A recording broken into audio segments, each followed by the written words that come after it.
যদি আজকে ইসলামী রাষ্ট্র হয়, ইমাম মুয়াজ্জিন প্রধান শিক্ষককে রাষ্ট্রীয় ভাতা দেওয়া হয়, তাহলে এই মাসালায় বিধান আবার লাগু হবে। জনগণ থেকে কোনো ভাতা, কোনো টাকা পয়সা নেওয়া যায় হবে যেহেতু বড় দিক লক্ষ্য করে দ্বীনের বড় স্বার্থের দিকে তাকিয়ে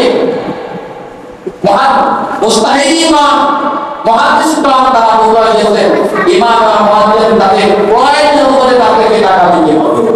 তাহলে মসজিদ থাকবে না, মাদ্রাসা থাকবে না, দ্বীন টিকবে না। এই জন্য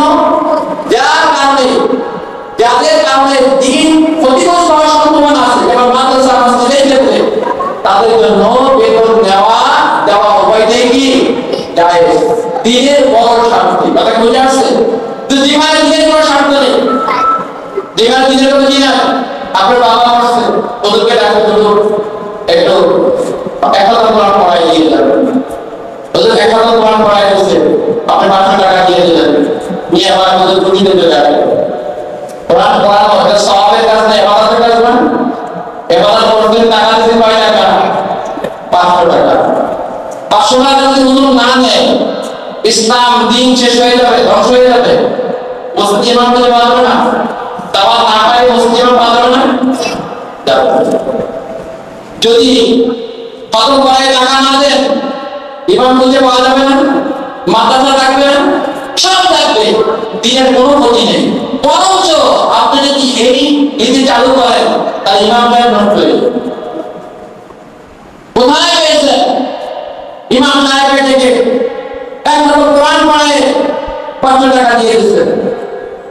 কোরআন যে 500 টাকা দিয়ে হয়, কিন্তু কোরআন বলছে না, যে কোরআন পড়াইছে সেও 1 পয়সা সওয়াব পাবে না, যে কোরআন পড়ছে সেও 1 পয়সা সওয়াব পাবে। অর্থাৎ যার জন্য পড়িয়েছে সে কি পাবে? আর সবাই এই মাসা আমরা জানতে হবে। এই আয়াত অর্থ করা একটা রূপী আয়াত তামাম ফজিলা মুফতি শরীফ রহমাতুল্লাহ আলাইহি তাফসীরে মাইরুল কোরআনের মধ্যে সুন্দর করে এই আয়াতের ব্যাখ্যায় তাফসীর লিখেছেন। তাফসীর আমারও কোরআনের মধ্যেও সুন্দর করে এই মাসালা লেখা আছে, ওখানে বিস্তারিত লিখে নেবেন। আরো কিছু জায়গায় আছে যেখানে নিজের কোনো ক্ষতি নেই, এমন ক্ষেত্রে কোরআনের মাধ্যমে কোরআনের বিনিময়ে বক্তব্য গ্রহণ করা, দেওয়া উভয়কে হারাম। যদি মাসালা শোনেন আগে থেকে ভালো, না শুনে শুনে রাখেন, নতুন ভাবে এটা সত্য, জানলেও সত্য, না জানলেও এই মাসালা সত্য। ওয়ালা তাসতারু বিআয়াতি তামাম ফাজিলা, তোমরা আমার আয়াতকে অল্প করে বিক্রি করো না, দুনিয়ার আয়াতকে সামান্য স্বার্থের জন্য, সামান্য ক্ষমতার জন্য কোরআনকে বিক্রি করে দিও না। এই বিক্রির সাথে সবার স্বার্থের জন্য ক্ষমতা থেকে কোরআনকে বিক্রি করে দিও। আজকে আমাদের সমাজে এই ধরনের লোক আছে কিনা? আছে আমাদের সমাজে। অভাব নেই, ক্ষমতার জন্য, সামান্য স্বার্থের জন্য কোরআন ইমানকে বিক্রি করে দেয়, ওটা দ্বিধাবোধ করে না, ঠিক কিনা? এই জন্য আল্লাহ তাআলা বলেন খবরদার, খবরদার, সামান্য স্বার্থের জন্য এই কোরআনকে বিক্রি করা যাবে না। দুনিয়ার কোনো স্বার্থ নয়, দুনিয়ার সব স্বার্থ এক জায়গায় করবে। আল্লাহ কোরআনে একটা অর্থ এক জায়গায় বলে সমান হবে না।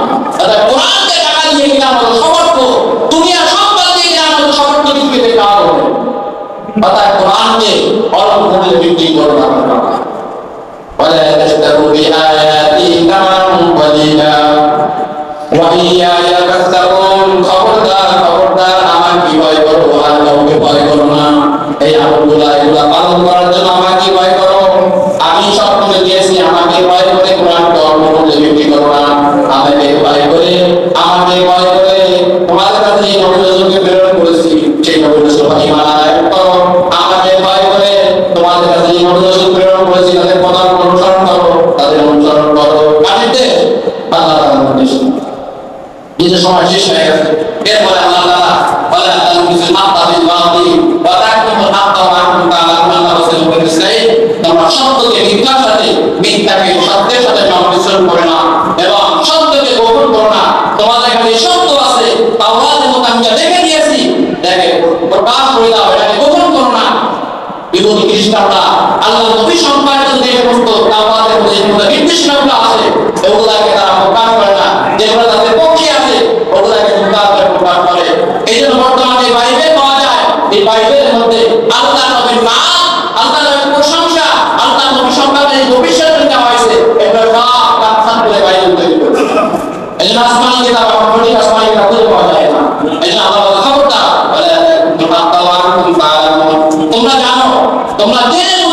তোমরা জানো এই সত্যকে মিথ্যার সাথে মিথ্যাকে সত্যের সাথে সত্যকে কবুল করা এই ক্ষতি এই অপকার তোমরা জেনে বুঝে খবরদার করে কাজ করো না।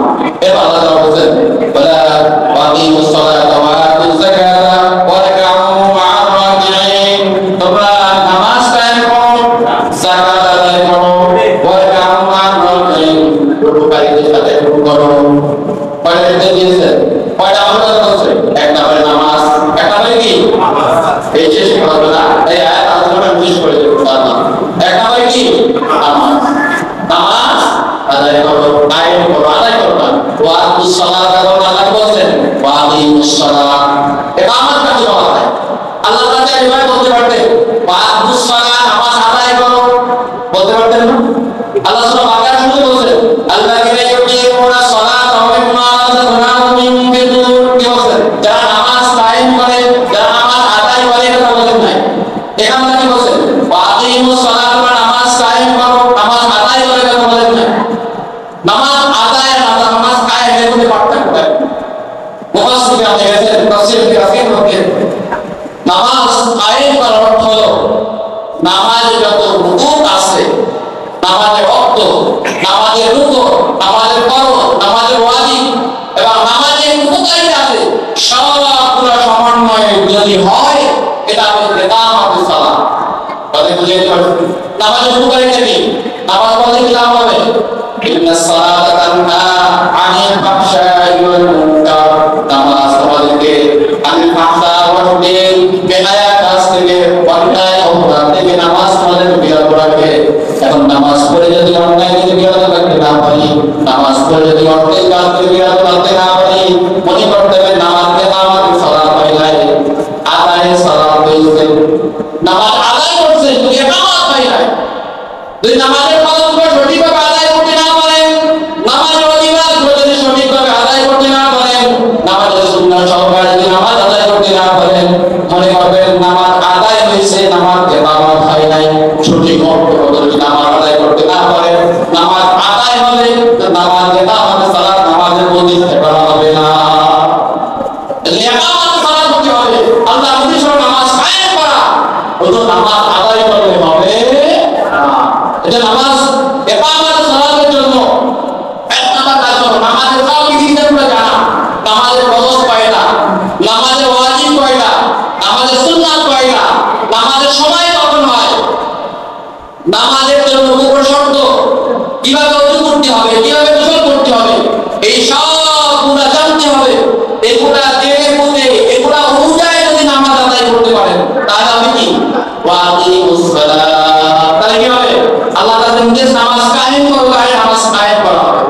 আর নামাজ পড়লাম মোটামুটি আল্লাহু আকবার দিলাম, সূরা ইয়ার কিছু জানি না, আমাদের ফরজ কয়টা তাও জানি না, আমাদের ওয়াজিব কয়টা তাও জানি না, আমাদের কোনটা সুন্নাত তাও জানি না, নামাজ কখন পড়তে হয় তাও জানি না, ওযু কিভাবে করতে হয় তাও জানি না, মোটামুটি একটা আল্লাহু আকবার শেষ। বলে ইকামতুস সালাত হবে না, নামাজ আদায় হবে। ওয়াকিমুস সালাত, আল্লাহ নির্দেশ করেছেন, এই নির্দেশ পালন হবে না।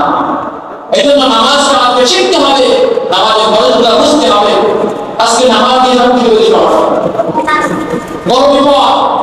বিভিন্ন জায়গায় গেলে এই নামাজের সমস্যার জন্য মুসলিমকে এদিকে হয়ে যায়। কি বলো বুঝো, যুদ্ধ একজন এরকম নামাজ পড়তে পারে, একজন এরকম নামাজ পড়তে পারে, কত বড় একটা সমস্যা।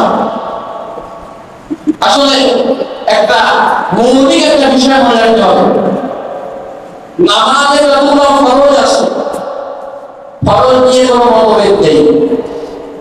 আসলে নামাজের যে 11 বাকি যে কত ফরজ, কত ফরজ, 13 ফরজ। এই 13 ফরজ নিয়ে কোনো মতভেদ নেই। নামাজের ওয়াজিব যতগুলো আছে, নামাজের ওয়াজিব কতটি? কথা বলেন না, আপনারা জানেন না? আল্লাহ, আপনারা জানেন নামাজের ওয়াজিব কতটি? নামাজের ফরজ কয়টা, ওয়াজিব কয়টা যদি না জানেন তাহলে ওয়াকিমুস সালাত এই হুকুম পালন করা হবে না। খবরদার, খবরদার, ইসলামের সবথেকে বড় নির্দেশ, ঈমানের পরে সবথেকে বড় নির্দেশ হলো ওয়াকিমুস সালাত। এরপর ওয়াকিমুদ্দিন, আল্লাহ দুনিয়ার দিকে কায়েম করতে বলতে, একবার সালাত কায়েম করতে হবে, দুনিয়ার মধ্যে দ্বীন কায়েম করতে হবে। এই কি করতে হবে? বিস্তারিত কথা বলার সুযোগ নেই। এটা আমাকে ব্যাখ্যা আরো বেশি করে চিন্তা করবো যে আমি উদাহরণ দিয়ে আপনি যেহেতু কিন্তু সুযোগ নেই, এই জন্য আমি বিশেষ করে বলবো নামাজের ওয়াজিব গুলাকে আপনাকে চিনতে হবে। কতগুলো ওয়াজিব? এই ওয়াজিব নিয়ে তেমন তো কি নাই, মতবিরু নেই। মতবিরু কোথায়? সুন্নাত নিয়ে, মুস্তাহাব আর সুন্নাত নিয়ে মতবিরু। যদি কেউ মুস্তাহাব আর সুন্নাত আদায় না করে তাও কি হয়ে যাবে? এই মূলনীতিটা মনে রাখবেন। অতএব আপনার ফরজ ঠিক আছে, ওয়াজিব ঠিক আছে, আপনি সুন্নাত নিয়ে ঝগড়া করে মসজিদ থেকে বের হয়ে যাবেন কেন? আপনি সুন্নাত নিয়ে দ্বন্দ্ব করে আলাদা মসজিদ করবেন কেন? মুসলমানের মধ্যে বিভক্ত করবেন কেন? কোন জাতির নামে কোন মসজিদ হতে পারে না। দেখেন বহির্বিশ্বে কোথাও কোন গোষ্ঠীর নামে কোন জাতির নামে কোন মসজিদ নেই। সৌদি আরবে যাবে কোথাও হবে না। ইদানিং আমাদের বাংলাদেশে ইভেন্টটা শুরু হয়ে গেছে, এক গোষ্ঠী নামে জাতির নামে মসজিদ হয়েছে, অমুক দলের মসজিদ। এটা মানে হলো এই জাতীয় এই অনুসরণের আকারে তামাশা কেউ মসজিদ দেখতে পারবে না। তাই হলো মসজিদের জায়গা কি? অমুক মসজিদ। তার মানে কি এই মতের অনুসারীরা তারাই এই মসজিদে নামাজ পড়তে পারবে, অন্যরা কেউ নামাজ পড়তে পারবে? এটা আপনার মসজিদের গেট সাইনবোর্ডে এটা আমাদেরকে এডুকেশন দেয় না। আপনাদের মসজিদের নাম কি? বাইতুল কারিম জামি মসজিদ। তার মানে কি কোন দলের বাইতুল কারিম কোন দলের নাম? তার মানে সব ধরনের লোক, সব মতাদর্শের লোক ইসলাম আর ঈমান বিদ্যা করে সবাই মসজিদে আসতে পারবে, সবাই নামাজের অধিকার এই মসজিদে আছে। যদি কোনো মসজিদে কোনো গোষ্ঠী বা কোনো জাতিকেন্দ্রিক মসজিদ হয়, অমুক জাতির অমুক দলের লোকেরা নামাজ পড়তে পারবে, অন্যরা পড়তে পারবে, অন্যরা পারবে না, ওই মসজিদে নামাজ হবে না, জুমার নামাজ হবে না। জুমার নামাজ হলো যেহেতু আম শর্ত, সকলের অনুমতি থাকতে হবে। আপনি যদি একটা গোষ্ঠীকে নির্ধারণ করেন মসজিদের জন্য, বাকিরা কেউ ঢুকতে পারবে না, ওটা মসজিদ হবে, জামি মসজিদ হবে না, ওটা জুমার নামাজ তৈরি হবে না। এই জন্য আমাদেরকে সাবধান থাকতে হবে। খবরদার যে বন্ধুরা না বুঝে করতেছে, আপনারা কেন মসজিদ থেকে বের হয়ে গেলেন? বান্দা কেন তাদেরকে মসজিদ থেকে বের করে দেওয়ার জন্য আগ্রহী হবে? মুসলমানের কাজ হলো সবাইকে মসজিদে আনা, আমার জন্য যদি আগে মসজিদ থেকে বের হয়ে যায়, এটা তো আসলে সব থেকে এর থেকে আফসোস আর দুঃখে আর কিছু হতে পারে। এখানে ওয়াজ করতে গেছে এমন তো আছে, কোন হাজি সাহেব আছেন এখানে? হাত জায়গায় আজকে কাটতে জন্য মাশাআল্লাহ হাজি সাহেবরা যারা মসজিদে গেছেন, মক্কা মদিনায় গিয়েছেন, মসজিদে নববীতে হারাম শরীফে নামাজ পড়েছেন, ওখানে নামাজীদের সবাই অবস্থা কি এক না? এক একজন এক এক রকম নামাজ পড়ে, বলেন তো কি বলতে খেয়াল করেন। ওখানে দেখবেন মক্কা মসজিদে কেউ হাত ছেড়ে নামাজ পড়তেছে, কেউ কি হাত বাঁধতেই নেই, কেউ হাত আমি নিচে পাচ্ছে নামাজ পড়তেছে, কেউ হাত বন্ধ করে নামাজ পড়তেছে, কেউ আমি জোরে বলতেছে, কেউ আমি নাচতে বলতেছে, সবাই মক্কা মদিনার মসজিদে নামাজ পড়তেছে, সব ধরনের লোক আছে। আপনারা জানেন মক্কা মদিনায় শিরকের বিরুদ্ধে জনসংখ্যা অন্য কোন দেশে এত কঠোরতা করা হয় না। যদি আল্লাহ নবীর কবরের দিকে দিয়ে মোনাজাত করেন বা কোনো সামান্য কিছু করতে চান, করতে পারবেন, আস্তে করে আপনাকে তা করুন। সামান্য শিরকের কাছে যায় এমন কোনো কাজ আপনাকে করতে দিবে? এখন যদি নামাজ শুধু একভাবেই পড়তে হবে, অন্যভাবে পড়লে হবে না। এইটা যদি বাস্তবই হতো তাহলে মক্কা মদিনায় একই সিস্টেমে নামাজ পড়তে হতো, ভিন্নভাবে নামাজ পড়লে তুমি গ্রেফতার করতে, তাই কি? মক্কা মদিনায় সবাইকে নামাজের সুযোগ দেয়, এর অর্থ কি? সবার নামাজই থাকে, যার ইমামের অনুসরণ করছে নামাজ পড়তে, অর্থাৎ কাউকে নামাজে বাধা দেওয়া যাবে না, পুলিশ আপনাকে কিছুই বলবে না, সবাই নামাজ পড়তে পারবে। আপনাকে যদি কোনো মাসালা, কোনো দলকে কোনো বিশেষ পদ্ধতি নামাজ ভালো লাগে, আপনি এটা পড়েন। আপনি এটা কেন বলবেন আপনার তাই হয়, আপনার হয় না? আপনার সাথে আমার কোনো দ্বন্দ্ব নেই। যদি কোনো শাফি মাযহাবের অনুসারী এসে বলে এটা নামাজ পড়ে, আমাদের কোনো আপত্তি নেই। কোনো হাম্বলি মাযহাবের লোক নামাজ পড়ে, আমাদের কোনো আপত্তি নেই। কোনো মালিকি মাযহাবের লোক নামাজ পড়ে, কোনো আপত্তি নেই। আজ পর্যন্ত ইমাম আবু হানিফার সাথে, শাফির সাথে, হাম্বলি মাযহাবের লোকের সাথে, হানাফি মাযহাবের লোকের সাথে, মালিকি মাযহাবের লোকের সাথে, হানাফি মাযহাবের লোকের সাথে বহাস হয়েছে, দ্বন্দ্ব হয়েছে, এরকম কোনো পাওয়া যায় না। তা আপনারা কেন দ্বন্দ্ব করতে চান? আর আমরাও বা কেন চাই? যাই না, যখনই বলেন আমাদের নামাজে হয়, অন্য কারো হয় না, তখন তো আমরা দেখো যে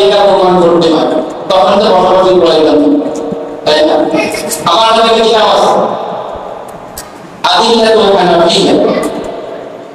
আমাদের নাম মাথা অনুসরণ করে আর এই বিষয়ে আলোচনা করার ঘন্টা এই মাথা মানে ভাষা মানে আমাদের বোঝায় আমাদের জীবনগুলো মাথা মানে একটা ধর্ম মাথা আরবি একটা শব্দ এই শব্দের অর্থ কি যারা জানে না তারা আবার কোরআন হাদিসে কথা বলতে পারে মাথা মানে ধর্ম না জাহাবুল মাথা মানে সওয়াল পথ কোরআন হাদিস এর ব্যাখ্যা বলার একটা পথটা আমি এক ইমাম সাহেবের কথা শুনে ফেলতে এক ইমাম সাহেবকে আমি উস্তাদ দেখেছি তার মানে ইমাম সাহেব ধর্ম গ্রহণ করেছে বুঝুন আমি এবার নামাজ পড়াগুলো আমার শিখাই দেন পড়াগুলো শিখাই দেন তার কাছ থেকে শুনে সে যেভাবে আমাকে শিখাইছে আমি সেভাবে করি আমি জানি না সেই জন্য এখন এর অর্থ কি আমি ইমাম সাহেবের অনুসরণ করি মানে ইমাম সাহেবের কি করছি ধর্ম গ্রহণ করেছি আমি মুসলিম হয়ে গেছি আমাদের ভাই সবাই চেষ্টা করবে না ইমাম আবু হানিফাকে তার ব্যাখ্যা মানি এর অর্থ ইমাম আবু হানিফা কোনো নিজস্ব কোনো মাযহাব মানি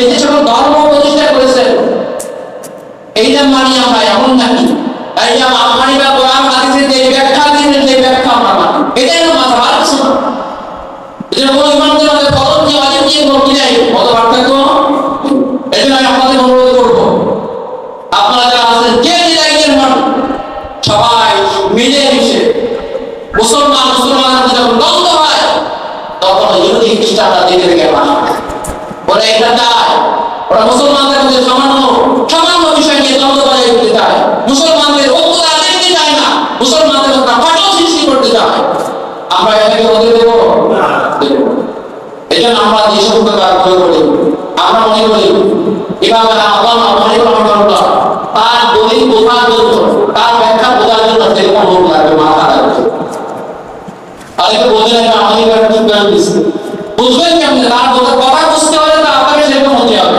এজন্য সবাই তো আমাদের কথা বুঝে না যদি কোনো মাসআলা সম্পর্কে আমরা যে আমল করি আপনার যদি সন্দেহ হয় আলহামদুলিল্লাহ আপনার এলাকার জন্য আমি আছি আমি আপনার কাছে যে কোনো বিষয়ে আমাদের আমল সম্পর্কে আপনার সন্দেহ আপনি আমাকে জিজ্ঞাসা করবেন আগে আমি নাম দিব না ভাই ভাই বুখারীর মধ্যে এই কথা আছে হাই ভাই আমি একদিন করলাম আমার তো নামাজ ভাই কেন তাহলে কি জিজ্ঞাসা করব এতদিন নামাজ পড়লাম সূরা ফাতিহা পড়লে ইমামের পিছনে আমার তো নামাজ হয় নাই তাই না আমরা তো বলি এখন কি ইমামের পিছনে আমরা সূরা ফাতিহা পড়লে নামাজ হয় নাই তা আমার তো হয় না না নামাজ হয় না তো কেন বুখারী আছে লা সালাতা ইল্লা বিফাতিহাতিল কিতাব ফাতিহা ছাড়া নামাজ হয় না ইশারা দিন পারবে না তাই আমরা শুনতে একটু এই মাসালাগুলো শর্ত সবথেকে গুরুত্বপূর্ণ কথা যেটা একটা মাসালা থাকলে এক আধা টাকা তখন নামাজে সওয়াব পাবে কত টাকা বলে 1000 আমরা নামাজে ওয়াজিব কয়টি করি 14টি তার মধ্যে একটা ওয়াজিব কি আনাদুল শরীফ পুরা করা এই নামাজ ওয়াজিব না আমরা তো বলি আনাদুল শরীফ পড়া ওয়াজিব না বলতে নামাজ হয় না এটা আমরাও তো বলি আমরা বলি না তো বুখারী কথা আমরা মানি না আনাদুল শরীফ না পড়লে নামাজ হয় না আমরাও তো বলি এজন্য বলে আনাদুল শরীফ পড়া ওয়াজিব আমশে পড়া কি তবে আল্লাহ নবী বলেন মান কানা লাহু ইমামুন ফাকিরাতুল ইমামি লাহু কিরাআতুন কামা যার ইমাম থাকবে তার ইমামের কিরাত হলো তার কিরাত তার ইমামের কিরাত হলো কি তার কিরাত তার ইমাম কিরাত বললে মুক্তাদি কিরাত বলা কি হয়ে যাবে অর্থাৎ ইমামের পিছনে যারা দাঁড়াবে ইমামের কিরাতই তার জন্য কি আচ্ছা আমি আপনাদের প্রশ্ন করি এবার সমাজ বাংলা আমার কাছে পরিবেশটা আচ্ছা এখানে ইমামের পিছনে গিয়ে আল্লাহ নবী বলছেন ইমামের পিছনে গিয়ে পড়া লাগবে না আর কোরআনের নিয়মে ওয়াইদা কুরিয়াল কোরআন ফাসতামিউ লাহু ওয়া আনসিতু যখন কোরআন পড়া হয় তখন তোমরা মনোযোগ দিয়ে শোনো চুপ থাকো কোরআন পড়লে শুনতে হয় আচ্ছা আপনি সূরা ফাতিহা লাউলা অন্য সূরা তো কিরা এখন ইমামের জন্য যদি শুধু সূরা ফাতিহা যথেষ্ট হবে না মুক্তাদের জন্য অন্য কেউ যথেষ্ট হয়ে যাবে এটা কি আপনি মানেন ও ভাই যারা বলে সূরা ফাতিহা পড়া ওয়াজিব তারাও বলে যে সূরা ফাতিহার পরে অন্য সূরা যেন এটা পড়া লাগবে না মুক্তাদের জন্য এটা তারাও কি তাহলে ওই কিরাত ইমাম পড়লে হয়ে যাবে সূরা ফাতিহা ছাড়া ভিন্ন কিরাত হলো ইমাম পড়লে মুক্তাদের হয়ে যাবে কিন্তু সূরা ফাতিহা বলে মুক্তাদের জন্য হবে না এটা কথা আপনি ওকে বলেন কোথায় বলে পড়া লাগবে বলে সব কিরাত হবে আপনি গিয়ার বিমানতে গেলে আপনি গিয়ার করতে পারবেন, তারপর পারবেন।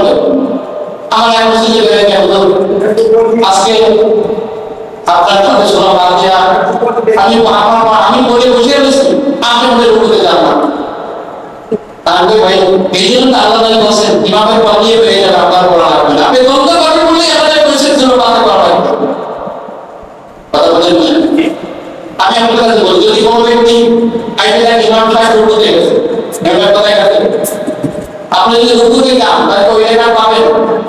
ইমাম সাহেব রুকুতে পাইলে আপনি রুকুতে গেলে আপনি ওই জায়গা কি পাবেন?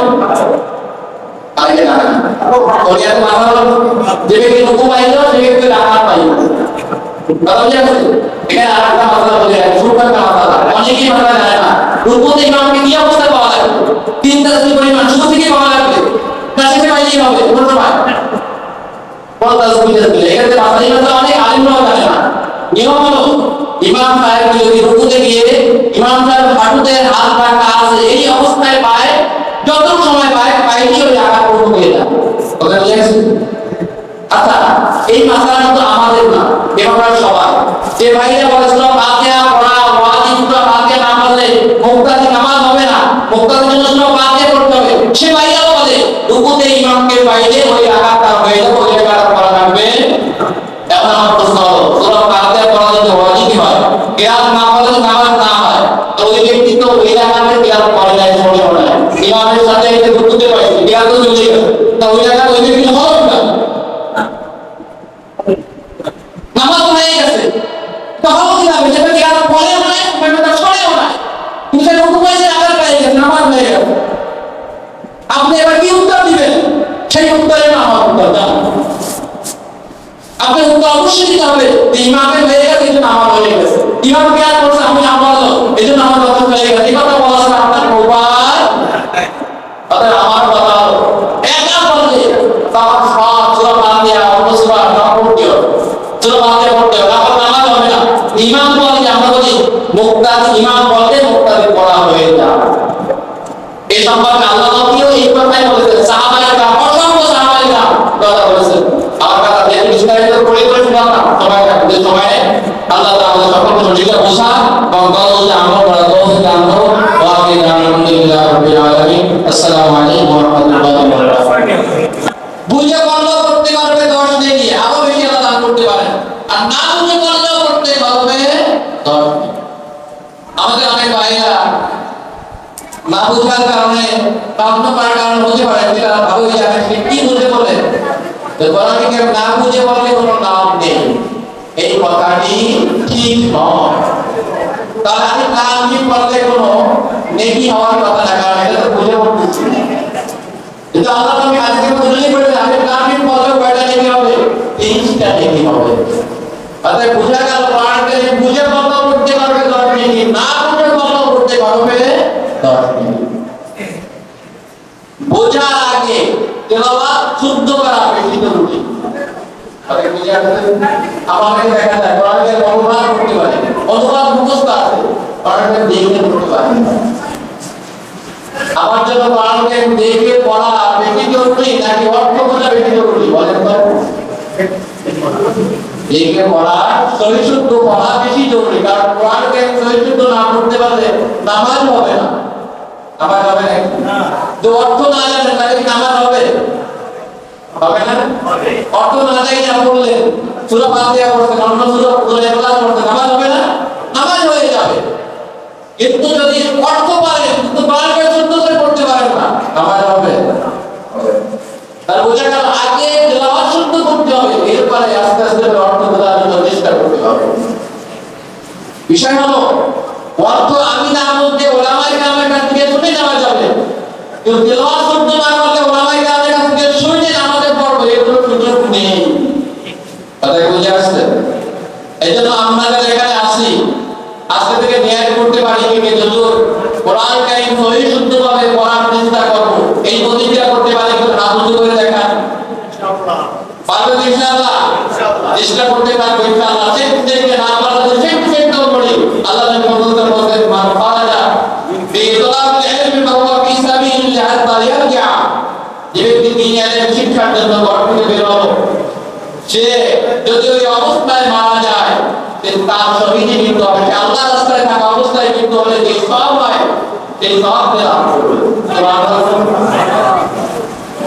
আপনি যে দিনে একবার একটা সময় নির্ধারণ করেন হুজুরের কাছ থেকে কোরআন শরীফ শিখবেন, ওই সময়টা প্রত্যেকদিন থেকে হুজুরের কাছে তালিবে ইলমের খাতায় নাম লেখাই দিবেন, হুজুর আমি আপনার ছাত্র, প্রত্যেকদিন 1 ঘন্টা কোরআন শিখব। কতটুকু? তাহলে আপনি কোরআনের ছাত্র হয়ে যাবেন। কি হয়ে যাবেন?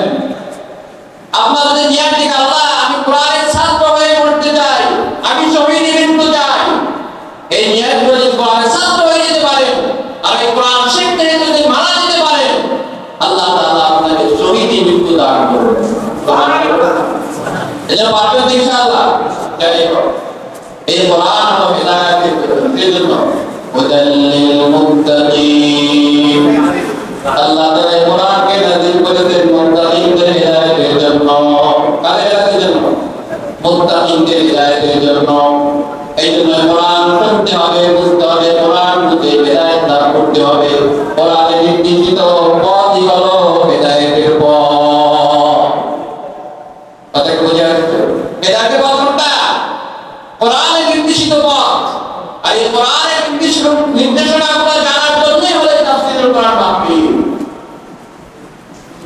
এই জন্য আমি কোরআন কারীমের যে আয়াত তেলাওয়াত করেছি, আল্লাহ তাআলা এই আয়াতের মধ্যে সূরা বাকারার 25 নম্বর আয়াত আল্লাহ তাআলা বলেন, ইয়া বানি ইসরাঈল আযকুরু নি'মাতি আল্লাতী আন'আমতু আলাইকুম ওয়া আউফু বি'আহদি উফি বি'আহদিকুম ওয়া ইয়্যায়া ফারহাবুন। হে বনি ইসরাঈল, হে বনি ইসরাঈল, উযকুরু নি'মাতি আল্লাতী আন'আমতু আলাইকুম, তোমরা স্মরণ করো ওই নিয়ামতের কথা যেগুলো আমি তোমাদেরকে দিয়েছি। কে বলতেছেন? আল্লাহ তাআলা বনি ইসরাঈলকে বলতেছেন।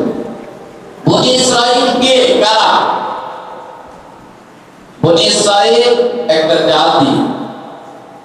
হযরতে ইব্রাহিম আলাইহিস সালাতু ওয়াস সালাম আমাদের আদি পিতা, তাই না? জানেন তো আপনারা? মিল্লাতু আবিকুম ইব্রাহিম, তোমাদের আদি পিতা ধর্মীয় পিতা ইব্রাহিম আলাইহিস সালাতু ওয়াস সালাম, ওয়া সাম্মাকুমুল মুসলিমিন, তোমাদের মুসলমান নাম রেখেছেন তিনি ইব্রাহিম আলাইহিস সালাতু ওয়াস সালাম। আমাদের আদি ইব্রাহিম আলাইহিস সালামের 2 সন্তান ছিল, প্রসিদ্ধ 2 সন্তান। এক হলো হযরতে ইসমাঈল আলাইহিস সালাতু ওয়াস সালাম, নাম জানেন তো? জানেন আপনারা? আর হলো ইসহাক আলাইহিস সালাতু ওয়াস সালাম।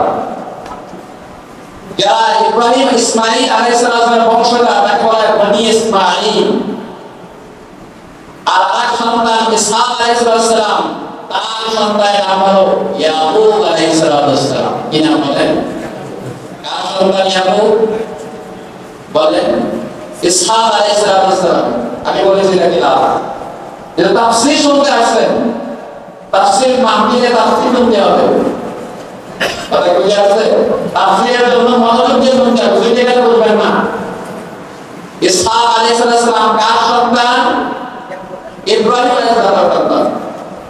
ইসহাক আলাইহিস সালামের সন্তানের নাম হলো ইয়াকুব আলাইহিস সালাম। কি বললাম? ইয়াকুব আলাইহিস সালাম। তাহলে বুঝে আসছে? এই ইয়াকুব আলাইহিস সালামের আরেক নাম হলো ইসরাঈল। আরেক নাম কি? ইসরাঈল।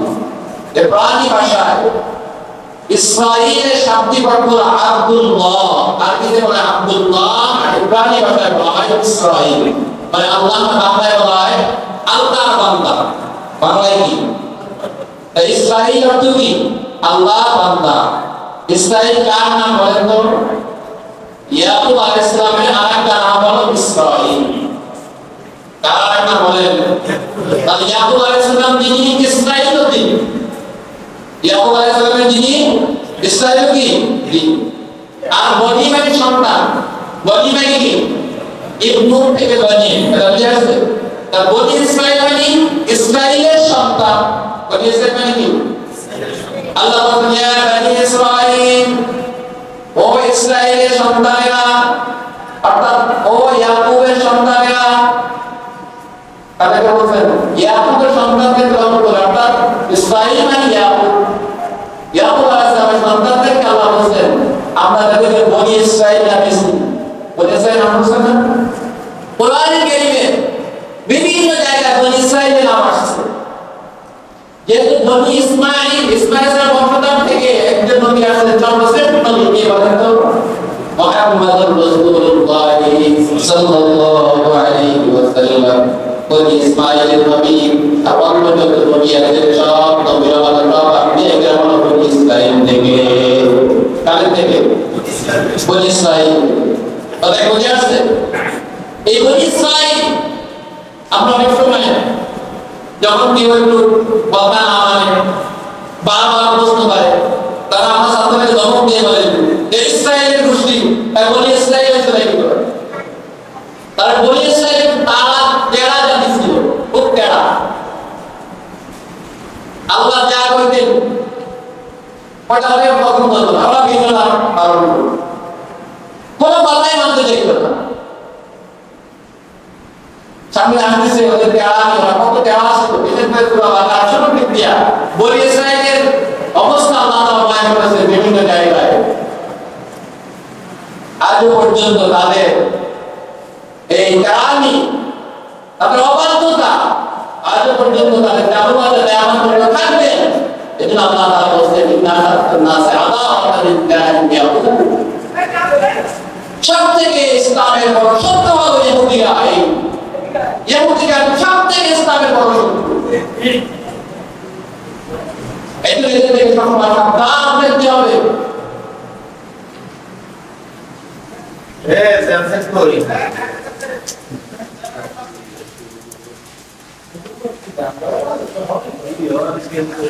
দেখে দেখান এই বনি ইসরাঈল থেকে আল্লাহ তাআলা সূরা ফাতিহার মধ্যে আমাদেরকে দোয়া শিক্ষা দিয়েছেন। আমরা যখন সূরা ফাতিহা পড়ি নামাজের মধ্যে সবসময় সূরা ফাতিহা যখন সবাই পড়ি কি ইহদিনাস সিরাতাল মুস্তাকিম, হে আল্লাহ আপনি আমাদেরকে সঠিক পথ দেখা, সোজা পথ দেখা। আল্লাহ তাআলা সিরাতুল মুস্তাকিম কোনটা, সোজা পথ কোনটা, এই সোজা পথ দেখাই দিয়েছেন। সিরাতাল লাযিনা আন'আমতা আলাইহিম, সোজা পথ হলো ওই সমস্ত লোকদের পথ, আন'আমতা আলাইহিম যাদেরকে আমি পুরস্কৃত করেছি, যাদেরকে আমি পুরস্কার দিয়েছি, যাদেরকে পুরস্কৃত করেছি এদের পথ হলো সোজা পথ। আর বাঁকা পথ কাদের পথ? গায়রিল মাগদুবি আলাইহিম ওয়ালাদ-দাল্লিন, যারা মাগদুবি আলাইহিম, যারা পথভ্রষ্ট, যাদের উপর আল্লাহ তাআলা রাগান্বিত। এই মাগদুবি আলাইহিম হলো ইহুদি, ওয়ালাদ-দাল্লিন হলো নাসারা।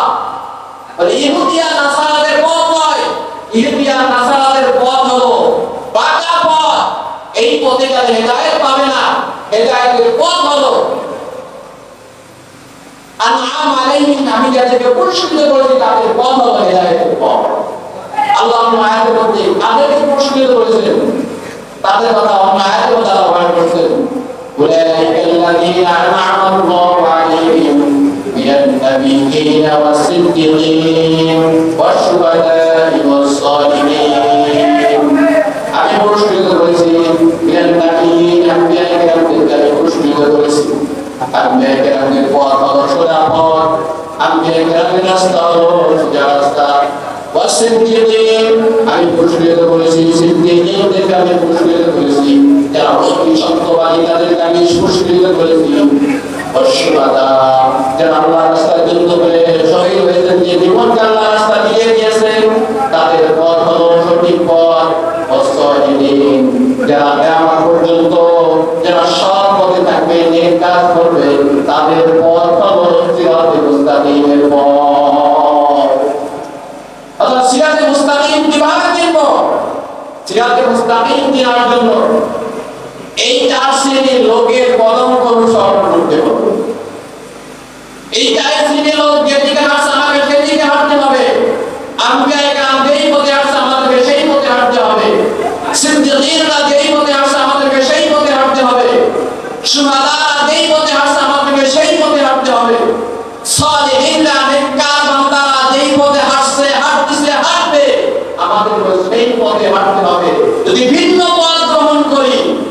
সিরাতে মুস্তাকিমের উপরে থাকা যাবে না। যে আমাদের সমাজে সুলাহা আছে, নেককার বান্দারা আছে, আল্লাহ ওয়ালা আছে, উলামায়ে কিরাম আছে, তারা যেই পথে হাঁটে আমাদেরও সেই পথে হাঁটতে হবে। বলুন তো, আলেমের দরকার নেই। ইন্টারনেটের যুগ, কোরআন হাদিস সব মাথায় ঢুকায় রাখে, বলেন কয় নাম্বার হাদিস লাগবে আমি সার্চ দিয়ে বের করে দিচ্ছি। কত বড় বাহাদুর, কোরআন হাদিস মাথায় ঢুকায়। এজন্য দেখেন না, আগে একটা ওয়াজ তাফসীর করার মাহফিল হতে আমার মনে আছে, যখন ওয়াজ নিয়ে তাফসীর হতো ওই দিকে ভাই তাফসীর করার মাহফিল, আমরা এখান থেকে টলা মনে সহকারে চলে যাওয়ার তাফসীর শোনার জন্য কত মানুষের সমাগম হতো ওখানে, কত জাত দখল করে একটা আয়োজন হতো তাফসীর করার মাহফিল। আজকে তাফসীর করার মাহফিল আফসোস লাগে, আমি সেই তাফসীর করার মাহফিল গেছি, ছোটকালে গেছি, আমার সুযোগ পাইছি না, এদিকে দেখলাম 10 দিন ঘন্টা মানুষ সামনে বসা আছে। এর থেকে আফসোস তফাৎ করার হতে পারে না। হাজার হাজার মানুষের মধ্য থেকে তাফসীর করার মাহফিলের আয়োজন করা হয়, আর ওই মাহফিলে প্যান্ডেলগুলো কাটা থাকবে, দোকানপাটে মানুষ ভরপুর থাকবে, মনে করতে মা মুসলমান তোমার বরদান করে আসছে, তাফসীর করার মাহফিলের মধ্যে তোমার ভালো লাগে না, মাহফিলের প্যান্ডেল তোমাকে ভালো লাগে না, তোমাকে দোকানপাট ভালো লাগে, তোমাকে ভালো জায়গা ভালো লাগে না, সবথেকে নিকৃষ্ট জায়গাগুলো তোমাকে ভালো লাগে না। আল্লাহ নবী মাকায় সবথেকে নিকৃষ্ট জায়গা কোনটা বলতে পারেন? আল্লাহ নবী সাল্লাল্লাহু আলাইহি ওয়াসাল্লাম বলেন, আহাব্বুল বিলাদি ইলাল্লাহি মাসাজিদুহা ওয়া আবগাদুল বিলাদি ইলাল্লাহি আসওয়াকুহা। আল্লাহর কাছে সবথেকে প্রিয়তম জায়গা হলো মসজিদ, আর সবথেকে নিকৃষ্ট জায়গা হলো বাজার। কে বলছে? বলে কে বলছে? মসজিদের মধ্যে লোক সংখ্যা কমে গেছে, মুসল্লিদের সংখ্যা কমে গেছে, দোকানপাটের লোকের দাম দমান বেড়ে গেছে, ঠিক কিনা বলেন? মুস্তাফার উম্মাত বা অধঃপতন চলে আসছে। আজকে সারা বিশ্বের ভিতরে উম্মাদের মুসলিমের অধঃপতনের কারণ হলো এটা, উম্মার দিন থেকে চলে গেছে, উম্মার সিরাতে মুস্তাকিম থেকে চলে গেছে, উম্মাহ ইহুদি খ্রিস্টানদের পথ অনুসরণ করা শুরু করেছে। এই পশ্চিমাদের আদর্শ গ্রহণ করা শুরু করার কারণে আজকে সারা বিশ্বের মুসলিম উম্মাহ এই অধঃপতন বলতে পারছেন। যাই হোক, এই সিরাত মুস্তাফা নবী আলাইহি এই ইহুদি খ্রিস্টান এরা সবথেকে ইসলামের বড় শত্রু। এই জাতির সবথেকে বাঁকা জাতি, এই জাতির কোনো অস্তিত্ব নেই। আল্লাহ বলেন, وَضُرِبَتْ عَلَيْهِمُ الْقِطْعَةُ وَالْمَسْكَنَةُ। আমি ইহুদি খ্রিস্টান ইহুদিদের উপরে আমি জিল্লাত, অপদস্থতা, লাঞ্ছনা, দরিদ্রতা স্থায়ী করে দিলাম। ওরা সবসময় লাঞ্ছিত হবে, ওরা কোনোদিন সম্মানিত হতে পারবে না, ওরা কোথাও মাথা উঁচু করে দাঁড়াতে পারবে না, ওরা গোলামি করবে, ওরা রাজত্ব করতে পারবে না। আমি তাদের অভিশাপ তাদের উপরে আমি দিয়ে দিলাম চিরকালের জন্য। যেহেতু বনি ইসরাঈল ইহুদিরা সারা জীবন আল্লাহর নাফরমানি করেছে, বিরুদ্ধে ফেরাউন করেছে, এই জন্য ওদের ভাই গজবের শাস্তি আল্লাহ তাদের উপরে প্রদান করে দিয়েছে। এখন প্রশ্ন করতে পারি, হুজুর বর্তমান সময় আমরা তো দেখছি ইহুদিদের ক্ষমতা সবথেকে বেশি। কি বলেন? আজকে ফিলিস্তিনে ইসরায়েল যুদ্ধ চলতেছে, আল্লাহ যুরিবাত আলাইহিমুল যিল্লাতু ওয়াল মাসকানা, ওদের বসবাসের থাকার জায়গা থাকবে না, ওদের উপরে লাঞ্ছনা, অপদস্থতা সব সময় লেগে থাকবে। আমরা দেখি তো, আচ্ছা পৃথিবীতে ইহুদি রাষ্ট্র কয়টা আছে বলতে পারবেন? বলতে পারবেন? একটাও নেই। ইসরায়েল কোনো স্বতন্ত্র রাষ্ট্র নয়, পশ্চিমাদের চাপিয়ে দেওয়া দখলদারিত্ব মুসলিমদের সম্পদ। ইসরায়েলকে আমরা কোনো স্বতন্ত্র রাষ্ট্র মনে করি না, মুসলমানদের দখলকৃত জায়গা ওটা, মুসলমানদের জায়গায় দখল করেছে। ইনশাআল্লাহ আবার ইমাম মাহদী আসবেন, বুখারী ইমাম মাহদী আসবেন, আবার ওই জায়গাকে আমাদের পবিত্র ভূমিকে আবার আমরা দখল করবো, আমরা শাসন করবো ইনশাআল্লাহ। আমাদের ভূমিকে রাখতে পারবে না, কিন্তু সামনে যদি এখন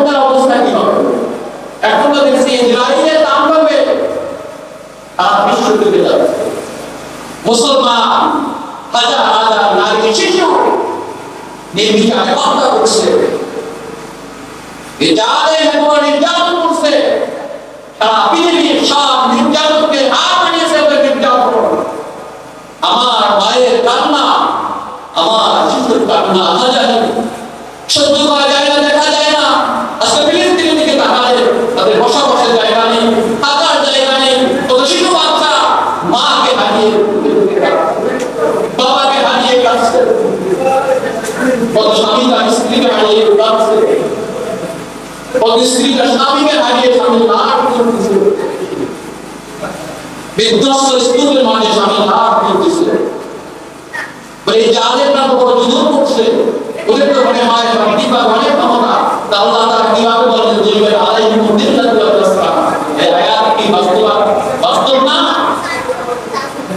আসলে তো আল্লাহ তাআলা আয়াত, আল্লাহ তাআলা এমন আয়াত বলছেন ওয়া তুরিবাত আলাইহিম দিল্লাহ আইনামা তুরিদু ইল্লা বিহাবলিন মিনাল্লাহি ওয়া হাবলিন মিনান নাস।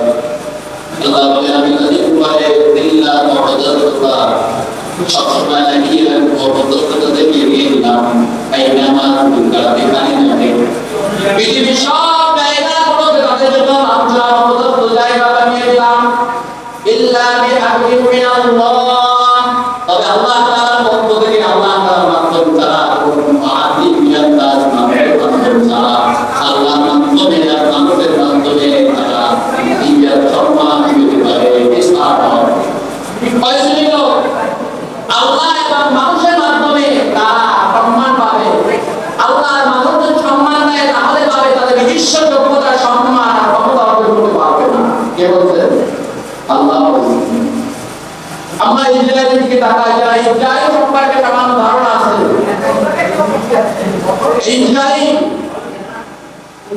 ইসরায়েল আসলে কি নিজস্ব কোনো ক্ষমতা আছে কিনা, ইসরায়েলকে স্বতন্ত্র কোনো রাষ্ট্র কিনা ইতিহাস বলার সময় নেই।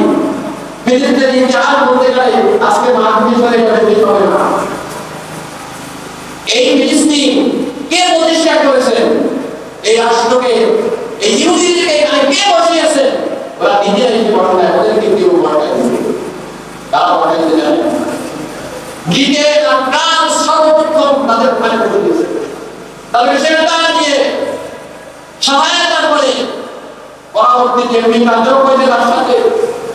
এবং সর্বপ্রথম যখন ইসরায়েলে তারা বসে বসে রাষ্ট্র ঘোষণা করে, সর্বপ্রথম যে রাষ্ট্রকে সমর্থন দিয়েছেন, ইসরায়েলের পক্ষে ইসরায়েল স্বাধীন রাষ্ট্রের ঘোষণা করেছেন, সেটা হলো যুক্তরাষ্ট্র।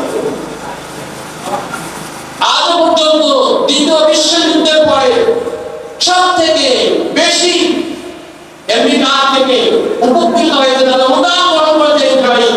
তাদের অনুদানে আজ পর্যন্ত ইসরায়েল বেঁচে আছে। অতএব ইসরায়েল যে ক্ষমতা দেখায় ওরা তার ক্ষমতা নয়, এরা পশ্চিমাদের থেকে ধার করা ক্ষমতা, ওদের নিজস্ব কোনো ক্ষমতা নেই। এটাই আল্লাহ বলেছেন যুরিবাত আলাইহিম দিল্লাতু ওয়াল মাসরা, ওদের নিজস্ব কোনো ক্ষমতা থাকবে না, ওরা কারো গোলামি করবে, দাসত্ব করে বেঁচে থাকবে। এর জন্য দেখেছেন এই ইসরায়েলের প্রধানমন্ত্রী বেনিয়ামিন নেতানিয়াহু কিছুদিন পর আমেরিকায় যায়। দাদা বাবুর কাছ থেকে শুনে কি করবো, কিভাবে করবো, কোথায় যাবো বলেন আপনি। দাদা বাবু যেভাবে সব এঁকে দেয় সেইভাবে সেই লাইনে আগায়। এছাড়া এদিকে করার কোনো সুযোগ নেই। দাদা বাবুকে কালকে ঘোষণা দেয় আমি আর তোমাকে সাহায্য করবো না। তারপরের দিন ফিলিস্তিন, তারপরের দিন ইসরায়েল ছেড়ে ইহুদিদেরকে বলাতে বাধ্য হবে। একদিনের জন্য নিজস্ব ক্ষমতায় টিকে থাকার ক্ষমতা ইসরায়েলের নেই। এটা আল্লাহ তাআলার কথা কি সত্য। আল্লাহ বলেছেন ওই ইহুদিরা নিজে নিজ ক্ষমতায় কোথাও নিশ্চয় নিজ ক্ষমতায় কোথাও টিকে থাকতে পারবে না। ওরা কারো গোলামি করে, কারো ছায়ায় থাকবে।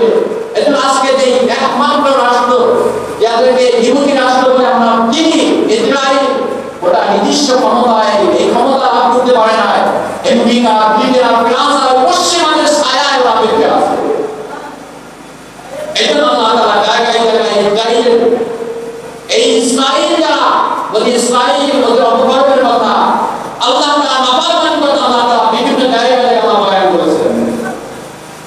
এজন্য আমাদেরকে আমাদের ঈমানকে মজবুত করতে হবে। ওই বনি ইসরাঈল, ওই ইহুদি খ্রিস্টান, ওরা কখনোই ইসলামের উপর বিজয় লাভ করতে পারবে না। এই হলো সেই বনি ইসরাঈল। আল্লাহ তাআলা বনি ইসরাঈলকে উপদেশ দিয়ে বলতেছেন, ইয়া বনি ইসরাঈল, ও বনি ইসরাঈল, উযকুরু নি'মাতি আল্লাতী আন'আমতু আলাইকুম। দ্বিতীয় আয়াতের দ্বিতীয় অংশে আমরা যাই, উযকুরু নি'মাতি আল্লাতী আন'আমতু আলাইকুম, আমি তোমাদেরকে যে নিয়ামত দিয়েছি এই নিয়ামতের কথা স্মরণ করো। আমার এত নিয়ামত ভোগ করে আমার নিয়ামতে অকৃতজ্ঞ করবে না। আমি যে নিয়ামত দিয়েছি কৃতজ্ঞ হয়ে আমার অনুসরণ করবে, আমার কথা অনুসরণ করবে, আমার নির্দেশ মানবে, আমার গোলামি করবে, আর অন্য কারো গোলামি করবে না। ও বনি ইসরাঈল, উযকুরু নি'মাতি আল্লাতী আন'আমতু আলাইকুম। প্রশ্ন, বনি ইসরাঈলকে কি নিয়ামত আল্লাহ দিয়েছেন? মুফাসসিরিন কেরাম লিখেছেন, আল্লামা ইবনে কাসির রাহিমাহুল্লাহ তাফসীর কাসিরের মধ্যে তাদের নিয়ামতের কথা উল্লেখ করেছেন। এটা কোরআনী কারিমের পরবর্তী আয়াতের মধ্যেও আল্লাহ তাআলা বলেছেন, 47 নম্বর আয়াত আল্লাহ তাআলা বলেছেন, ইয়া বনি ইসরাঈল উযকুরু নি'মাতি আল্লাতী আন'আমতু আলাইকুম ওয়া আন্নী ফাদ্দালতুকুম আলাল আলামিন। ও বনি ইসরাঈল, তোমরা আমার নিয়ামতকে স্মরণ করো, যে নিয়ামতকে আমি তোমাদেরকে দান করেছি। ওয়া আন্নী ফাদ্দালতুকুম আলাল আলামিন, আর আমি আল্লাহ তোমাদেরকে সারা পৃথিবীর মধ্যে তোমাদেরকে শ্রেষ্ঠত্ব দান করেছি।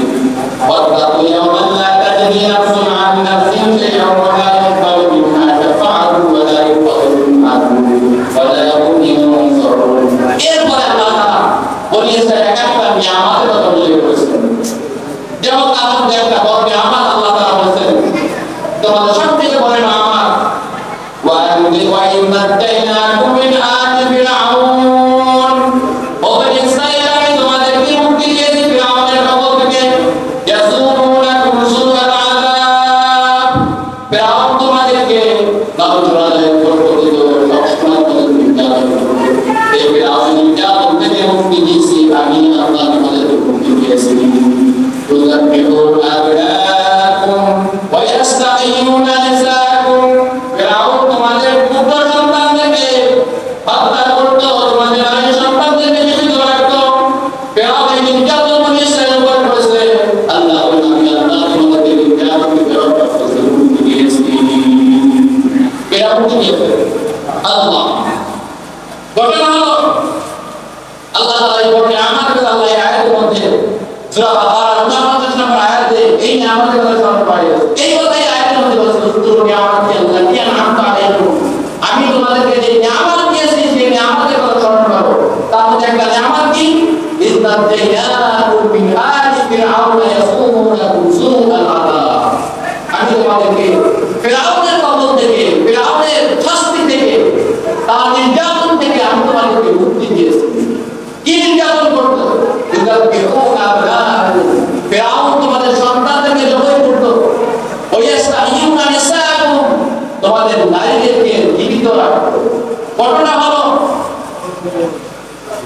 ফিরআউন হযরত মূসা আলাইহিস সালাম পৃথিবীতে আসার আগে আগে বনি ইসরাঈল অবস্থা একবারে শোচনীয় ছিল।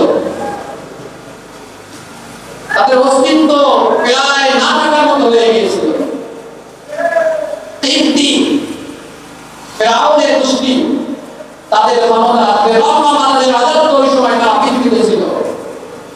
ফিরআউনের রাজত্ব সম্পর্কে আমরা জানি, নিজেকে খোদা দাবি করেছিল।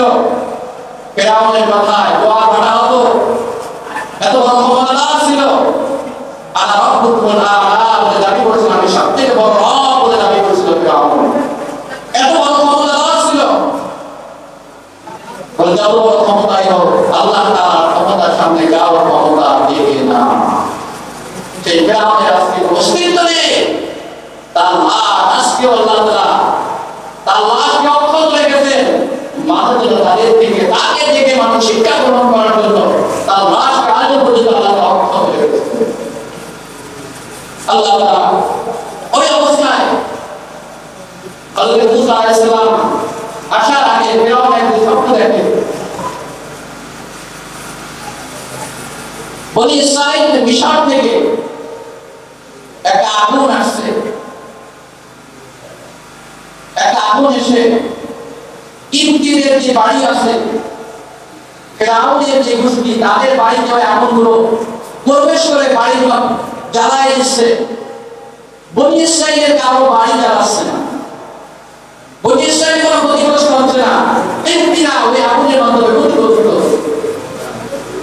ফিরআউন এই স্বপ্ন দেখার পরে যারা স্বপ্নের ব্যাখ্যা করে তাদের কাছে জিজ্ঞেস করলেন, আচ্ছা বলো তো এই যে স্বপ্ন দেখা, এই স্বপ্নের ব্যাখ্যা কি? তখন স্বপ্নের ব্যাখ্যাকারকরা ব্যাখ্যা করলেন যে ভবিষ্যতে এই বনি ইসরাইলের মধ্যে থেকে এমন এক ব্যক্তি আসবেন, এমন এক নেতার জন্ম হবে, যে নেতার মাধ্যমে তুমি ফিরআউনের রাজত্বের অবসান করবে। এটা হলো এই স্বপ্নের ব্যাখ্যা। ফিরআউন খুব টেনশনে পড়ে গেল, চিন্তায় পড়ে গেল, হায় হায় আমার এত ক্ষমতা, এটা চলে যাবে। মানুষ যখন ক্ষমতার পাগল হয়, ক্ষমতার মুখে পড়ে, তখন চিন্তা করার সুযোগ থাকে না, অন্ধ হয়ে যায়। তখন যা ইচ্ছা তাই ক্ষমতা টিকার জন্য যা ইচ্ছা তাই করতে পারে। তখন তার মধ্যে কোনো দয়া মায়া থাকে না, সব কিছু ছেড়ে অন্ধ হয়ে যায় মানুষ। এই জন্য ক্ষমতার মুখ, ক্ষমতার মায়া এটা কোনো মারাত্মক জিনিস। ক্ষমতার মুখ মানুষকে পথভ্রষ্ট করে, মানুষকে লাঞ্ছিত করে, তার জীবনকে শেষ করে দেয়। এটা আজও যাদের মধ্যে ক্ষমতার মোহ আছে, ক্ষমতার মোহ হচ্ছে যার মধ্যে ক্ষমতার মহাব্বত হতেছে, এই ক্ষমতার মহাব্বত তার জীবন শেষের জন্য, তার জীবন ধ্বংসের জন্য এই ক্ষমতার মোহে তৈরি হয়েছে। কত মানুষ দেখেন না আপনার পাশে, সব কিছু হারিয়ে নিঃস্ব হয়ে গেছে ক্ষমতার মোহের কারণে। ক্ষমতার জন্য যা ইচ্ছা তাই করেছে, কিছুদিন পর ক্ষমতা শেষ, সব শেষ, নিজের বাড়ি পিতা পর্যন্ত সব শেষ হয়ে গেছে। নিজের পিতার দিন মনে, নিজের দিন 2-1 মাসের মধ্যে সব শেষ হয়ে আছে কিনা? লোকের সামনে জনগণ করলাম ফিরআউন ঠিক ক্ষমতার মুখে বেঁচে উঠেছিল, ক্ষমতার জন্য সবাইকে হত্যা করেছিল। ক্ষমতার জন্য ফিরআউন হুকুমকারী করছেন, আদেশকারী করছেন, আজকে থেকে বনি ইসরাইলের যত ছেলে সন্তান হবে সবাইকে হত্যা করা হবে, এবং ছেলে সন্তানকে জীবিত রাখা যাবে না, এবং কন্যা সন্তানদেরকে শুধুমাত্র জীবিত রাখা যাবে। কারণ যত বনি ইসরাইল থেকে ছেলে সন্তান হবে একজন, সেই সন্তান আমার রাজত্বকে দখল করবে, এবং ছেলে সন্তান বনি ইসরাইল হতে দেওয়া যাবে না। বাচ্চা হুকুম জারি করে দিলেন, হুকুম অনুযায়ী সেইভাবে যত ছেলে সন্তান হয়েছে সব ছেলে সন্তানগুলোকে হত্যা করা শুরু করে। করতে করতে করতে করতে হযরত মূসা আলাইহিস সালাম তার যে সন্তান, যে তার ক্ষমতাকে দখল করবে, আল্লাহ তার এই কুদরতে 3 মাস গোপনে তাকে লালন পালন করেছেন।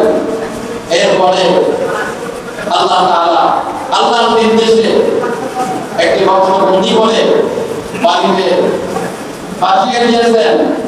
আল্লাহর কুদরত ওই ফিরআউনের শত্রুকে ফিরআউনের ঘরে লালন পালন করে তার মাধ্যমে ওই ফিরআউনের ক্ষমতাকে দখল করে আল্লাহ কি আল্লাহর কুদরত ওই বাদশাহকে এসে গিয়ে ফিরআউনের সিংহাসনের সামনে গিয়ে বায়তুল্লাহের সামনে গিয়ে বসে পড়েছে। তার স্ত্রী আসিয়া বলে দেখছেন কি সুন্দর করে দিয়ে লালন করা শুরু করলেন। আশা ইনের পানা ফিরআউনকে বলে হয়তো আমাদের কাজে একটা আমাদের পুত্রে আসবে, খুব সুন্দর বাচ্চাটাকে আমরা লালন পালন করি।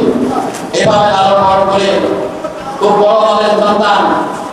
বড় হওয়ার পরে ঘটনা ক্রমে একদিন দেখছেন ফিরআউনের গোষ্ঠীর একজন কিবতী সে গিয়ে একজন বনি ইসরাইলের সাথে ঝগড়া করতেছে, তারপরে জুলুম করতেছে।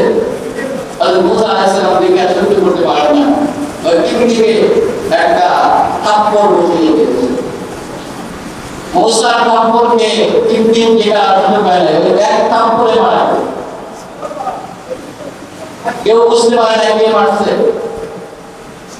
আবার অন্য এক ঘটনা ঘটে ওই ব্যক্তির সাথে, যে ওই ইসরাইল ব্যক্তির সাথে ঝগড়া হয়েছিল, এই ব্যক্তির সাথে ওই ইসরায়েলি ব্যক্তির সাথে অন্য আরেকটা ব্যক্তির সাথে আবার ঝগড়া শুরু হয়েছে।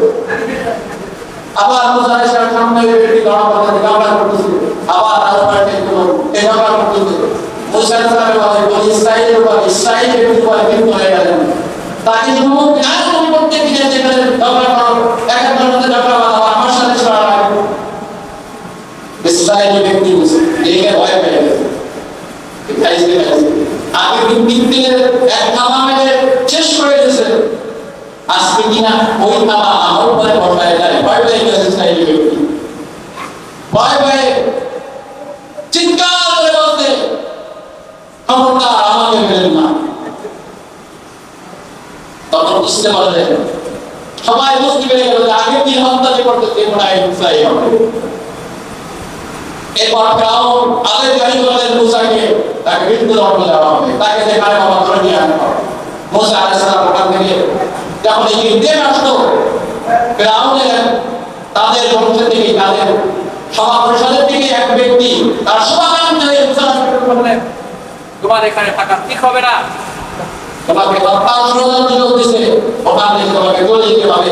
মুসা আলাইহিস সালাম ওখান থেকে বাড়ি চলে মাদিয়ান শহরে, ওখানে সোহাইব আলাইহিস সালামের কন্যাকে বিবাহ বন্ধ করো না, সেখানে বিবাহ করার পর সেখানে 10 বছর কাটানোর পরে আল্লাহ তাআলা মুসা আলাইহিস সালামকে নবুয়ত দান করলেন।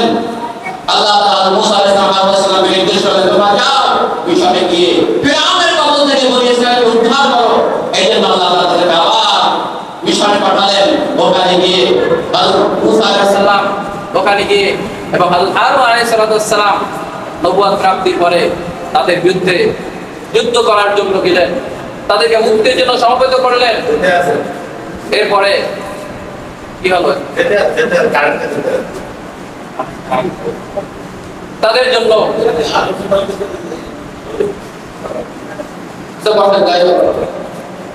তাদের সাথে কিভাবে তাদেরকে মুক্তি করা যায়, ফিরআউন এই সংবাদ পেয়ে ফিরআউন তার সৈন্য বাহিনীকে বুঝালেন এবং বুঝতে পারলেন যে এখানে টিকা যাবে না, তার শক্তি সামনে।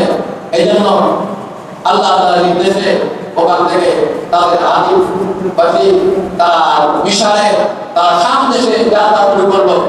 প্রতিমধ্যে মিশরে যাওয়ার পথে নীল নদী পার হতে হবে। ফিরআউন যখন দেখলেন, ফিরআউন নির্দেশ দিলেন যে মুসা এবং বনী ইসরাইল এই মিশরে বা আমার রাজত্বের মধ্যে কেউ থাকতে পারবে না। এই নির্দেশ পেয়ে যখন তারা যাত্রা শুরু করলেন, ফিরআউন নির্দেশ দিলেন না, বলে ওদেরকে ফিরে দিতে যাওয়া যাবে না, ওদেরকে এখানে হত্যা করতে হবে। এই জন্য তাদের পিছন থেকে থাকা বিশাল বাহিনী নিয়ে ফিরআউন সহ প্রায় 3 লক্ষ বাহিনী নিয়ে ওখান থেকে তাদের পিছু ধাওয়া করলেন। নীল নদীর কাছে যাওয়ার পরে নদী পার হতে কিভাবে আল্লাহর কাছে দোয়া করলেন, আল্লাহ তাআলা নদীর মধ্যে পাড়া রাস্তা তৈরি করে দিলেন। মুসা আলাইহিস সালাম তার বাহিনী নিয়ে পার হয়ে গেলেন। ফিরআউন ওখান থেকে যাত্রা শুরু করলেন। আল্লাহ তাআলা ফিরআউনকে তুমি ওখান থেকে হত্যা করলেন। আল্লাহ বলেন, এই কথা আল্লাহ বলেন, উযকুরু নি'মাতি আল্লাতী আন'আমতু আলাইকুম, আমি নীল নদ পার করে এই ফিরআউনের কবল থেকে আমি তোমাদেরকে মুক্তি দিয়েছি। এই কথা আল্লাহ তাআলা এই আয়াতের মধ্যে বলেছেন। আল্লাহ তাআলা আরো অনেক নিয়ামত দান করেছেন। এক একটা নিয়ামত বলতে গেলে এক একটা আধা ঘন্টা 1 ঘন্টা সময় লাগে। এই যে ঘটনা সংক্ষিপ্ত আকারে ঘটনা বলছি, বিস্তারিত বলতে অনেক সময় প্রয়োজন। আমার কাছে তিনি করে আছে সময় শেষ হওয়ার জন্য পারবেন না।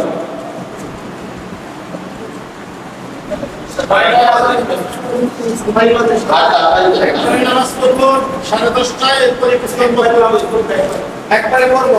আচ্ছা আচ্ছা, 9টা পর্যন্ত আলোচনা করবেন। আল্লাহ সময় আছে, আমি তো শেষ করে দিয়েছিলাম। যাই হোক, পরে 9টা। আচ্ছা, এক নম্বর নিয়ামত, আল্লাহ এই নিয়ামতের কথা স্মরণ করে যে আয়াতের মধ্যে বলছেন, তোমরা আমার এই নিয়ামতের কথা স্মরণ করো। আর কোন নিয়ামত, আর অনেক নিয়ামত বনী ইসরাইলকে আল্লাহ তাআলা দিয়েছেন। ওই নিয়ামতের কথা আলোচনা করলে আয়াতে আংশিক আলোচনা করতেই দিকে যেতে হবে, সামনে আর বাড়তে পারবো না। এর সামনে আর কিছু বলবো, এর সামনে আগে আমরা। এরপর আল্লাহ তাআলা বনী ইসরাইলকে নির্দেশ করেছেন, ওয়াউ বিআহদি ওয়াফু বিআহদিকুম ওয়া ইয়া তারহাবুন। আল্লাহ তাআলা বনী ইসরাইলকে নির্দেশ করেছেন, খবরদার, আমি তোমাদেরকে যে নিয়ামত দিয়েছি এই নিয়ামতের কথা স্মরণ করে আমার সাথে কৃত অঙ্গীকারকে তোমরা পূর্ণ করো। আমি যে তোমাদের সাথে অঙ্গীকার অঙ্গীকারকে তোমরা পূর্ণ করো। তোমরা করো আমার অঙ্গীকারকে পূর্ণ করো। আল্লাহ তাআলা বনি ইসরাইল থেকে কি অঙ্গীকার নিয়েছিলেন? আল্লাহ তাআলা বনি ইসরাইল থেকে এই অঙ্গীকার নিয়েছিলেন যে আমার পরে যে নবী আসবে এই অঙ্গীকারগুলো তাওরাত উল্লেখ আছে। কোরআন কারীমের অনেক আয়াতের মধ্যে কিছু অঙ্গীকার উল্লেখ করেছেন আল্লাহ তাআলা যে আমার পরবর্তীতে যে নবী আসবে এই নবীর অনুসরণ করবে, তোমাদের পরে যে নবী আসবে তোমরা নামাজ পড়বে, নামাজ কায়েম করবে, যাকাত দিবে এবং আপনাদের যে ইবাদত আছে ইবাদতগুলো তোমরা পালন করবে। এই নির্দেশ আল্লাহ তাআলা দিয়েছিলেন, এই অঙ্গীকার আল্লাহ তাআলা নিয়েছিলেন অন্য আয়াতের মধ্যে। আল্লাহ তাআলা এই কিছুগুলোর সামনে আল্লাহ তাআলা বলেছেন যে আমি তোমাদেরকে তোমাদের মাথার উপরে পাহাড়কে তোমাদের কোন পাহাড়কে তোমাদের মাথার উপরে দাঁড় করিয়ে আমি তোমাদের কাছে অঙ্গীকার নিয়েছিলাম যে তোমরা আল্লাহ ছাড়া আর কারো ইবাদত করবে না, আর কারো দাসত্ব করবে না, একমাত্র আল্লাহর ইবাদত করবে। তোমরা আল্লাহ তাআলার সিজদা করবে, সিজদা আর কারো করবে না, কারোর সামনে মাথা নত করবে না, একমাত্র আল্লাহ তাআলার সামনে মাথা নত করবে। আল্লাহ তাআলা বনি ইসরাইলকে মাথা নত করার সিজদার নির্দেশ দিয়েছিলেন। বনি ইসরাইল ভাই না সিজদা দিতে পারবে না। আল্লাহ তাআলা আর দুবার মাথা করা সিজদা দিবি না, মাথার উপরে পারবে। তাড়াতাড়ি সব পাহাড় দেখে যে পাহাড় মাথার উপর পর্যন্ত শেষ হয়ে যাবে, তাড়াতাড়ি সিজদায় চলে গেছে। সিজদা সোজা ভাবে দেয় না, সিজদা দেয় কাইবে দেখছে আর পাহাড় পড়ে। ওদের কানে সব ব্যাগ আকাশ সোজা রাস্তা, পাহাড়ের বাইরে সিজদা করছে। সিজদা দিতে কিভাবে? মাথা কাইব করে, যাতে উপরে দেখা যায় উপরে পাহাড় আছে। বলে আমি তোদেরকে যে সমস্ত অঙ্গীকারগুলো নিয়েছিলাম, ওয়াদা নিয়েছিলাম, খবরদার তোমাদের শেষ যে নবী আসবে ওই নবীকে তোমরা বিশ্বাস করবে, ওই নবীর উপর ঈমান আনয়ন করবে, তোমরা নামাজ কায়েম করবে, তোমরা যাকাত দিবে এবং অন্যান্য যত বিধিবিধান আছে এগুলো সব পালন করবে। এটা শুধু আমাদের জন্য নয়, এটা শুধু বনি ইসরাইলের জন্য নয়, এই যত নির্দেশনাগুলো আছে সব তাদের জন্য যেরকম নির্দেশ আমাদের জন্য হুকুম হবে একই নির্দেশ। আল্লাহ তাআলা কোরআন কারীমের অন্য আয়াতের মধ্যে তাদের কিছু অঙ্গীকারের কথা উল্লেখ করেছেন। ওয়ালাকাদ আখাযাল্লাহু মিসাকা বনী ইসরাঈল, আল্লাহ তাআলা বনী ইসরাঈলের কাছ থেকে অঙ্গীকার নিয়েছিলেন। ওয়া বাসনা মিনহুম 12 রাকিবা, বনী ইসরাঈলের মধ্যে 12 জন দলপতি 12 জন নেতা পাঠিয়েছিলেন। ওয়াকালা আল্লাহু ইন্নী মাআকুম, আল্লাহ বলেছিলেন বনী ইসরাঈলকে, বনী ইসরাঈল আমি তোমাদের সাথে আছি। লাইন আকামতুমুস সালাতা ওয়া আতাইতুমুস যাকাতা ওয়া আমানতুম বিরুসুলি, যদি তোমরা নামাজ কায়েম করো, যাকাত আদায় করো, আমার নবী রাসূলদের উপর ঈমান আনয়ন করো, তাহলে আমি তোমাদের সাথে আছি, আমি তোমাদেরকে ফেলবো না, আমি তোমাদেরকে সাহায্য করব, তোমরা আমার আশ্রয়ে থাকবে। আর যদি অঙ্গীকারগুলো পূর্ণ না করো, তোমাদের নামাজ কায়েম না করো, তোমাদের যাকাত আদায় না করো, তোমরা যদি আমার নবী রাসূলের উপর ঈমান আনয়ন না করো, তাহলে আমাকে তোমরা পাবে না, তোমরা শাস্তির সম্মুখীন হবে। আমার বিরুদ্ধাচরণ করলে আমার সাহায্য তোমাদের সাথে থাকবে না। ঘোষণা দিয়েছে আল্লাহ। এই অঙ্গীকারের কথা এখানে স্মরণ করে দিয়েছে আল্লাহ। খবরদার আমার সাথে কিন্তু অঙ্গীকারকে তোমরা অঙ্গীকার করেছিলে আমরা নামাজ পড়বো, তোমরা অঙ্গীকার করেছিলে আমরা যাকাত দিব, তোমরা অঙ্গীকার করেছিলে আমরা পরবর্তী যত নবী রাসূল আসবে সব নবী রাসূলকে মেনে নিবা, এর অঙ্গীকার তোমরা করেছিলে। খবরদার এই অঙ্গীকারকে তোমরা ভঙ্গ করো, অঙ্গীকারকে তোমরা পূর্ণ করো। আল্লাহ বলেন খবরদার এই অঙ্গীকার এবং তাদের উপরে অঙ্গীকার ভঙ্গ করার জন্য নির্দেশ দিয়েছে, অঙ্গীকার ভঙ্গ না করার নির্দেশ দিয়েছে। হুবহু এক নির্দেশ উম্মতে মুহাম্মাদীর উপর দিয়েছেন। আজকে আমাদের মধ্যে আমাদের সমাজে অঙ্গীকার ভঙ্গ করাটা একটা সাধারণ কাজ হয়ে গেছে। ওয়াদা ভঙ্গ করা, এই ওয়াদা পূর্ণ করা এটা আল্লাহ তাআলার নির্দেশ। ওয়াদা ভঙ্গ করাটা কঠিন শাস্তির সম্মুখীন হতে হবে ওয়াদা ভঙ্গ করলে। আজকে আমরা জায়গায় জায়গায় ওয়াদা ভঙ্গ করছি, কারণ বিভিন্ন চুক্তিকে ভঙ্গ করছি। আল্লাহ তাআলা বিশেষ করে বনী ইসরাঈলকে কেন ওয়াদা ভঙ্গের কথা বললেন? বনি ইসরাইল সবথেকে ওয়াদা ভঙ্গ বেশি করছে আল্লাহ তাআলা। আপনারা দেখেন না কিছুদিন আগে ইসরাইল আর হামাস যুদ্ধবিরতি চুক্তি করেছিল, এই চুক্তি আবার ভঙ্গ করেছিল কারা? কারা ভঙ্গ করেছিল? আমার ভঙ্গ করছে না, ইসরাইল ভঙ্গ করেছে। এটা তাদের পূর্বপুরুষদের স্বভাব। এই স্বভাব আবার তারা এসে এই 2025 সালে এসে আবার ইসরাইল তাদের স্বভাব প্রকাশ করেছে।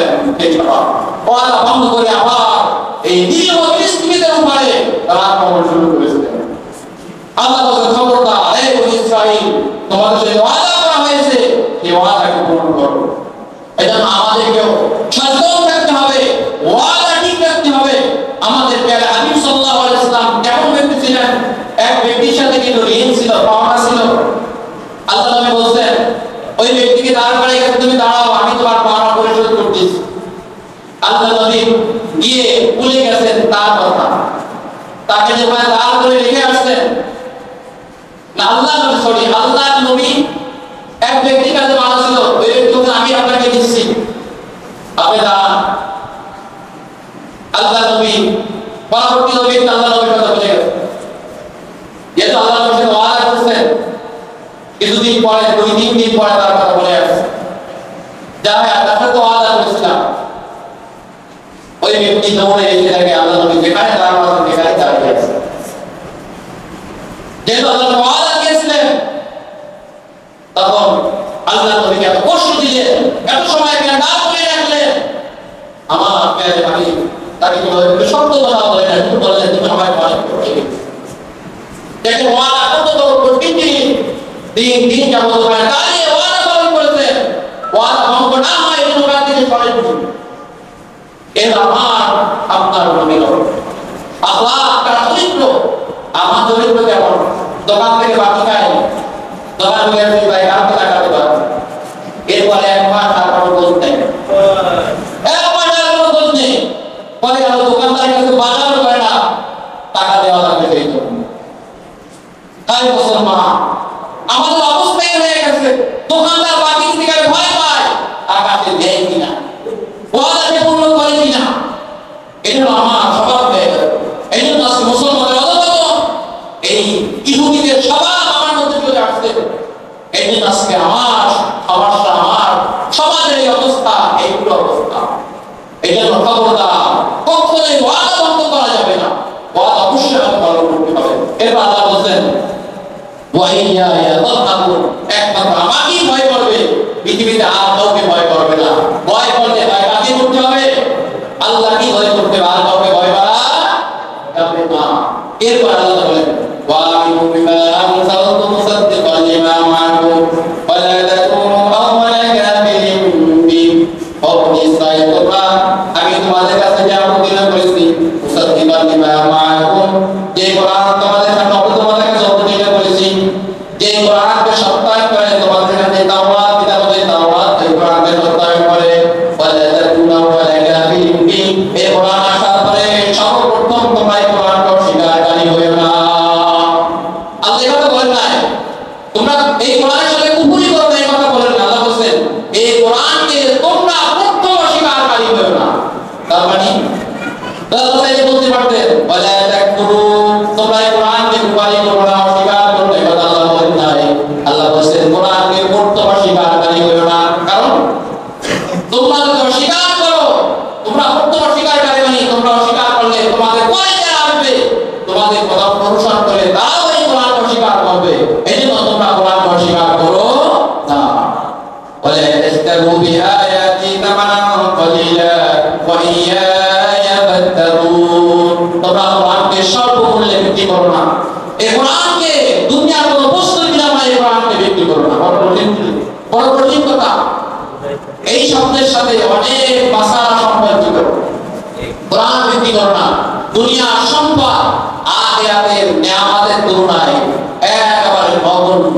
সারা পৃথিবীকে যদি এক পাল্লায় রাখা হয় আর আখিরাতের সামান্য একটু নিয়ামত যদি এক পাল্লায় রাখা হয়, এই সারা পৃথিবীর সম্পদ আর আখিরাতের সামান্য সম্পদ, আখিরাতের একটা জান্নাতের একটা গাছের একটা ফল হবে, একটা গাছ হবে, তার ধারে কাছেও যেতে পারবে না। কারণ পৃথিবীর সম্পদ ক্ষমতা আখিরাতের সম্পদ নিয়ামত চিরস্থায়ী, একবার পাবে আর বলতে শেষ হবে না। এই জন্য আল্লাহ তাআলা বলেছেন, খবরদার আমার এই কোরআনকে স্বল্প মূল্যে বিক্রি করো না। কোরআন দিয়ে দুনিয়ার পার্থিব সম্পদ উপার্জন করো না। কোরআনকে পার্থিব সম্পদ উপার্জনের, পৃথিবীর সম্পদ উপার্জনের কারণ বানিও না। এখন প্রশ্ন হয়, হুজুর আপনারা তো কোরআনকে বিক্রি করেন, কিভাবে? মাদ্রাসায় কোরআন শিখান, শিখাই টাকা কি? কোরআন শিখাই টাকা নিলাম, কোরআনের বিনিময়ে টাকা গ্রহণ করলাম না? কথা বলে না, কথা বুঝছেন না? কোরআনের বিনিময়ে যারা মাদ্রাসায় পড়ায়, কোরআনের বিনিময়ে টাকা নেয়। যারা মসজিদে ইমামতি করে, নামাজ পড়ায়, কি করে? টাকা নেয়। মুয়াজ্জিন সাহেব আযান দিয়ে টাকা নেয়। এগুলো তো বলে তাশতারু বিআয়াতি তামানান কলিলান করে কথা হয়। ওই ভয় পান কেন? ইমাম সাহেবের কাছে বলতে পারলে কি হবে? ভয় তো আমার থেকে বেশি। আমি ইমামতি করি, আমি মাদ্রাসায় পড়ি, আপনারা তো পড়ান না, আপনাদের তো ভয় করার কথা না। এগুলো সব অন্তর্ভুক্তের বিষয় হলো, তারপরও কেন করি? এজন্য আমাদের ইমাম আবু হানিফা রাহিমাহুল্লাহ, তিনি এখনো কিতাবে লেখা আছে, উদুরি একটা কিতাব আছে, বিমান কিতাব, উদুরির মধ্যে এখনো ভাষা আছে, ইমাম আবু হানিফা রাহিমাহুল্লাহ নিকালে কোরআন শিক্ষা দিয়ে কোনো টাকা পয়সা নেওয়া যায় না। এটা মূলনীতি। দ্বীনের কোনো কাজ করে, কোরআনের মাধ্যমে ইবাদত করে তার বিনিময়ে গ্রহণ করা, এটা কি হারাম। এখন বিষয় হলো, যদি এই অবস্থা জারি থাকে যে ইমাম সাহেব ইমামতি করে টাকা পাবে না, মুয়াজ্জিন সাহেব মুয়াজ্জিনি করে কোনো বেতন পাবে না, হুজুর মাদ্রাসায় পড়ায় কোনো টাকা পাবে না। আচ্ছা আমাকে একটু বলেন, মসজিদে ইমাম, কয়টা মসজিদ ইমাম এরকম পাওয়া যাবে যে মসজিদের ইমাম সাহেব বিনা পারিশ্রমিকে নামাজ পড়াতে পারবে? পাওয়া যাবে? আর ইচ্ছা থাকলেও পারবে না। কেউ পাঁচ ওয়াক্ত নামাজ পড়াতে হলে তার পুরোটা সময় ওই নামাজের পিছনে চলে যায়, সবসময় নামাজের পিছনে টাকা দেবে, বিভিন্ন কোনো কাজ করার সুযোগ থাকে না, থাকে না? তবে বেচারা খাবে কি? নামাজ পড়ায় আপনি ইমামতি করে সব টাকাই থাকবে, মুয়াজ্জিন সাহেব কি করবে বেচারা? মসজিদে আধা ঘন্টা আগে এসে বসে থাকে আযান দেওয়ার জন্য, নামাজ আধা ঘন্টা আগে এসে বসে থাকে। যে আপনি টাকা পয়সা না দেন, বেতন না দেন, বেচারা কি করবে? আযান দিবে? মসজিদে আযান দেওয়ার লোক থাকবে না, মসজিদে আযান হবে না, ইমামতি লোক থাকবে না, ইমাম থাকবে না। মাদ্রাসায় বলতে সারাদিন পড়ার লাগে, পড়ায় তারপরে মাসে বেতন নেয়। এখন যদি বেচারাকে বলেন তুমি সারা মাস পড়াবার কোনো বেতন পাবা না, টাকা পয়সা পাবা না, বেচারা খাবে কি হবে? মাদ্রাসায় হুজুর খুঁজে পাওয়া